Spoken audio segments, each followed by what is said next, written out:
আসসালামু আলাইকুম প্রিয় দর্শক। সামাজিক যোগাযোগ মাধ্যমে আমাদের আচরণ কেমন হবে সেটা একটু আমরা যদি জানি তাহলে আমরা নিজেদেরকে নিয়ন্ত্রণ করতে পারবো। আজকাল দেখা যায় যে অনেকে নামাজ পড়েন, তারপরে রোজা করেন বা একটা ইবাদত করেন, সেটা সামাজিক মাধ্যমে প্রকাশ করে দেন। যে এমনভাবে তিনি স্ট্যাটাস দিচ্ছেন যে আমি এইমাত্র উঠে তাহাজ্জুদের নামাজ পড়লাম, বা আমি আজকে নফল রোজা রেখে খুব কষ্টে মানে মানে নিজেকে কন্ট্রোল করেছি, বা এই ধরনের বিভিন্ন ধরনের স্ট্যাটাস আমরা যেটা দেখি যে ধর্মীয় কোনো কাজ করলে বা কোনো আমল করলে সেটাকে সামাজিক মাধ্যমে প্রকাশ করে দিই। এই জিনিসটা কিন্তু আমাদেরকে অবশ্যই লক্ষ্য রাখতে হবে। কোনো দান সাদকা করলে, কোনো কারো উপকার করলে সেটাও আমরা স্ট্যাটাসের মাধ্যমে প্রকাশ করে দিই। কিন্তু ইসলামে বলা আছে যে তুমি এমনভাবে দান সাদকা করবে যে তুমি ডান হাত দিয়ে দান করবে, বা হাত যাতে টের না পায়। এই ব্যাপারটা আমাদেরকে লক্ষ্য রাখতে হবে।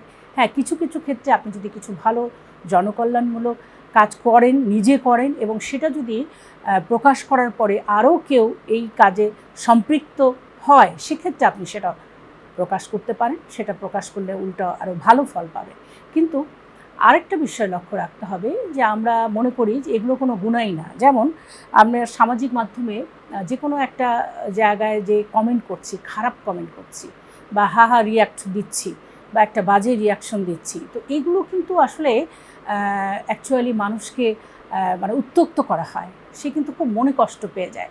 যেই করুক না কেন, হ্যাঁ, মানুষের ভুল ত্রুটি হতে পারে বা মানুষের ভিতরে দোষ ত্রুটি থাকতে পারে।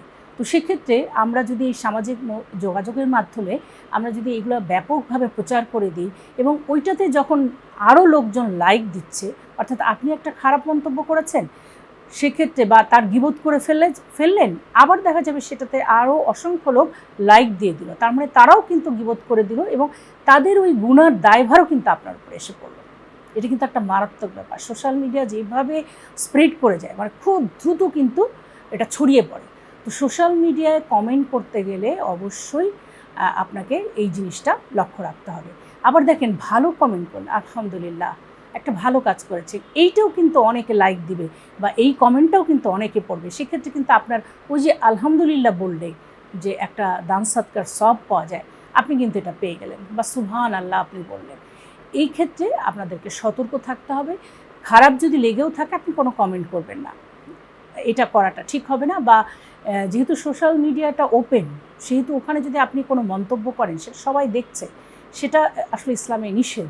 আপনার মুমিন ভাই, তার মধ্যে যদি কোনো দোষ ত্রুটি থাকে, বলা হয়েছে হাদিসে যে একজন মুমিন বান্দা আরেকজন মুমিন বান্দার আয়না, অর্থাৎ সে নিজেকে তার ওই মুমিন ভাইয়ের মাধ্যমেই দেখবে। আয়না মানে এরকমই, আপনি হুবহু দেখছেন।